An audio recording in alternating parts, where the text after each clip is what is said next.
2 दिसंबर 2020 को सिंगापुर पहला कंट्री बना जिसने लैब ग्रोन मीट को कमर्शियली बेचने का अप्रूवल दिया, जिसके बाद रिसेंटली जून 2023 में यूएस ने भी लैब ग्रोन मीट को कमर्शियली बेचने का अप्रूवल दिया। तो हम इस वीडियो में देखेंगे कि लैब ग्रोन मीट क्या होता है, इसे कैसे बनाया जाता है और यह ट्रेडिशनल मीट से क्यों बेटर है। लैब ग्रोन मीट का आइडिया पहली बार 1931 में विंस्टन चर्चिल ने अपने एक एसे में दिया। उसके कुछ समय बाद 1950 में Dutch scientist William van Eelen ने लैब ग्रोन मीट पर स्टडी करना शुरू किया, लेकिन वह लैब ग्रोन मीट को नहीं बना पाए। उसके बाद 1971 में रसल लोस ने पहली बार गुइना पिग अरोटा को इन विट्रो कल्टीवेशन के द्वारा लैब में बनाया। आगे चलकर 2001 में नासा ने इसी कंसेप्ट का प्रयोग कर स्पेस में मीट को बनाने का सोचा, जिसके लिए उन्होंने टूरो कॉलेज की हेल्प से गोल्डफिश टिश्यू और टर्की सेल को लैब में बनाया। 2013 में डॉक्टर मार्क ने पहला बीफ बर्गर पैटी बनाया, जिसे 20,000 मसल टिश्यू स्ट्रैंड की मदद से करीब 2 साल में बनाया गया था। इस बीफ की पैटी को बनाने में करीब $300,000 लगे, जिसका लाइव ब्रॉडकास्ट भी किया गया।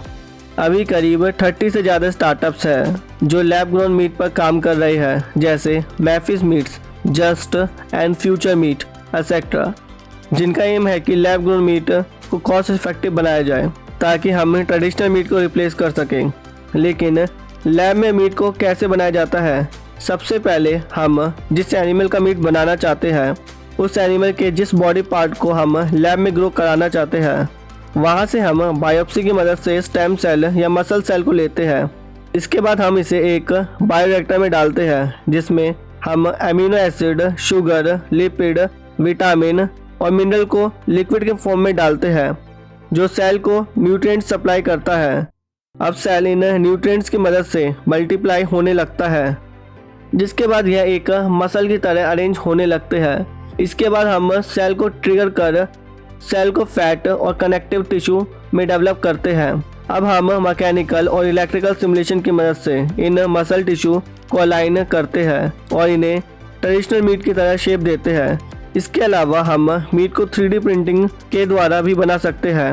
3D प्रिंटिंग के लिए भी पहले सेल को बायोरिएक्टर में ग्रो करते हैं, जिसके बाद हम इससे एक बायो इंक बनाते हैं, जिसमें हम कैलोजन का प्रयोग करते हैं, जो एक जेल की तरह होता है, जो एक बेस की तरह काम करता है, जिसमें हम एक्सट्रैक्टिव सेल को मिलाकर एक बायो इंक तैयार कर लेते हैं। अब हम 3D प्रिंटिंग की मदद से लेयर बाय लेयर मीट को डिफरेंट पार्ट्स में शेप देते हैं। इसके बाद हम मीट के सेल को मसल, फैट और कनेक्टिव टिश्यू में ग्रो करने के लिए छोड़ देते हैं। लेकिन लैब ग्रोन मीट क्यों बेटर है ट्रेडिशनल मीट से? Reduced environmental impact. Animal ammonia, nitrogen, methane etcetera green house gases को रिलीज करते हैं, जो करीब 15% ग्लोबल ग्रीन हाउस गैसेज के लिए रिस्पॉन्सिबल है। और अगर हम मीट को लैब में ग्रो करते हैं तो हम एनिमल की पॉपुलेशन को कंट्रोल कर सकते हैं। Animal welfare. Lab grown meat की मदद से हम कई सारे एनिमल को मरने से रोक सकते हैं। Food security. Lab grown meat की मदद से हम कम लैंड में लार्ज अमाउंट में मीट प्रोड्यूस कर सकते हैं, जो हमारी बढ़ती हुई पॉपुलेशन को cost effective protein rich diet दे सकता है। Reduce disease. Lab grown meat animal से होने वाली डिजीज को ख़त्म करने में मदद करेगा। यही नहीं, अभी एनिमल को हम लार्ज अमाउंट में एंटीबायोटिक देते हैं, जो ह्यूमन में एंटीबायोटिक रेजिस्टेंस को बढ़ा रहा है। लेकिन लैब ग्रोन मीट इसे भी सॉल्व कर सकता है। लेकिन इसे ट्रेडिशनल मीट से रिप्लेस करने से पहले हमें कुछ चैलेंजेस को सॉल्व करना होगा। High production cost. अभी 1 kg लैब ग्रोन मीट को बनाने में करीब $63 से $158 लगते हैं, जो कि ट्रेडिशनल मीट से कई गुना ज़्यादा है। लेकिन कई एक्सपर्ट का कहना है कि 2030 तक हम लैब ग्रोन मीट की कॉस्ट को $10 तक ला सकते हैं, लेकिन तब भी यह कॉस्ट ट्रेडिशनल मीट से डबल है। Taste and texture.